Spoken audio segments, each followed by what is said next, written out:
m'appelle Arthur, je suis consultant et formateur en restauration et j'ai découvert Charlot via LinkedIn. Je publiais depuis quelques semaines sur LinkedIn, quelques mois peut-être, et j'avais déjà croisé ses posts et ça me parlait pas mal, et donc j'avais commencé à le suivre et on a eu après ça quelques discussions via LinkedIn directement.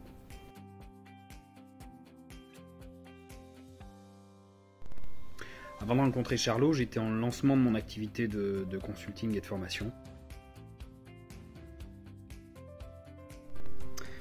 Mon expérience du coaching avec Charlot, je dirais que le premier mot qui vient, c'est safe, dans le sens où Charlot va toujours mettre en priorité des espèces de disclaimers qui font que les conseils et les accompagnements qu'il prodigue, ils sont pas absolus, ils sont pas tranchants, ils sont pas imposés, ils sont proposés, et il y a une vraie relation qui fait que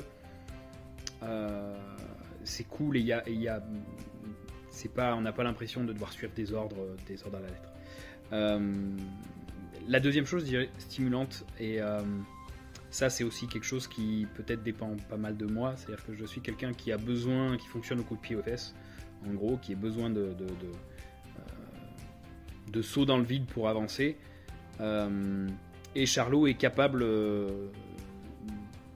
tout en restant dans un safe space, comme je le disais avant, mais est capable de si besoin, gratter là où ça fait un peu mal pour faire avancer de manière toujours constructive.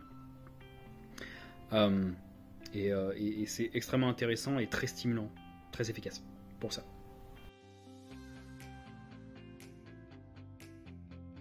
Alors j'ai signé des clients depuis que j'ai commencé le coaching avec Charlot,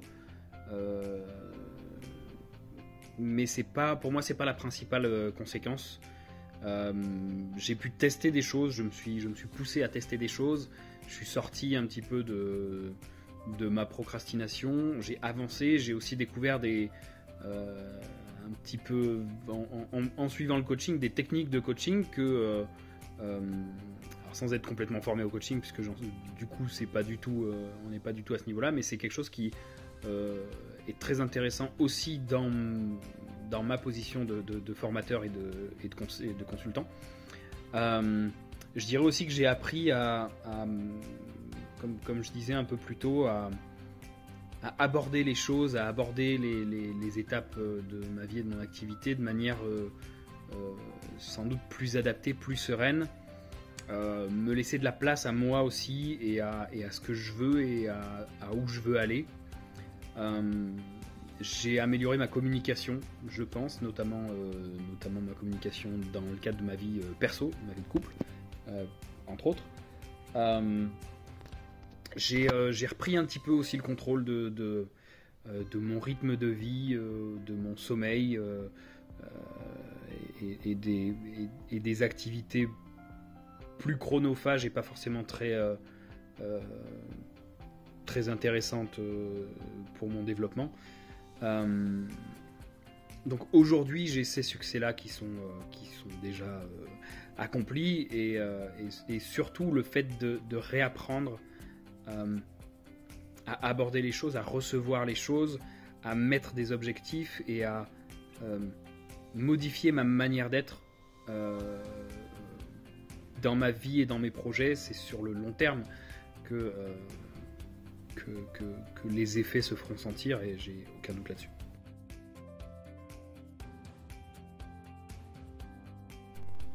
De manière assez paradoxale, ce qui m'a bloqué un moment avant de m'engager avec Charlot, c'est aussi ce qui m'a fait dire oui au final, et ce qui m'a fait m'engager dans ce coaching, c'est la barrière du prix. C'est-à-dire que moi je suis dans un secteur où on n'est pas sur des salaires hyper élevés. J'ai un boulot à 39 heures qui est pas spécialement bien payé, donc c'était vraiment un investissement pour moi. Et j'avais cette position de bébé entrepreneur entre guillemets, à voir ça comme une dépense très rapidement. Et en fait, petit à petit, j'ai réalisé, puis j'ai pris la décision en fait de voir ça comme un investissement, et de voir ça comme vraiment leap of faith, un saut de la foi, un bond en avant en disant ok, de toute façon, c'est uniquement quand j'ai une deadline, quand j'ai quelque chose, une certaine pression que j'avance, c'est comme ça que je fonctionne. Et cet investissement m'a permis en fait d'avoir de me mettre dans la sauce sans vraiment être dans la sauce, parce que je m'en sortirais par rapport à cet investissement sans problème, mais en tout cas me mettre dans une position où j'avance et j'ai pas le choix. Donc finalement c'est un petit peu les deux. Voilà, ça a eu les deux rôles. Ça a eu le rôle de blocage au début et ça a eu le rôle d'argument final pour prendre ce coaching.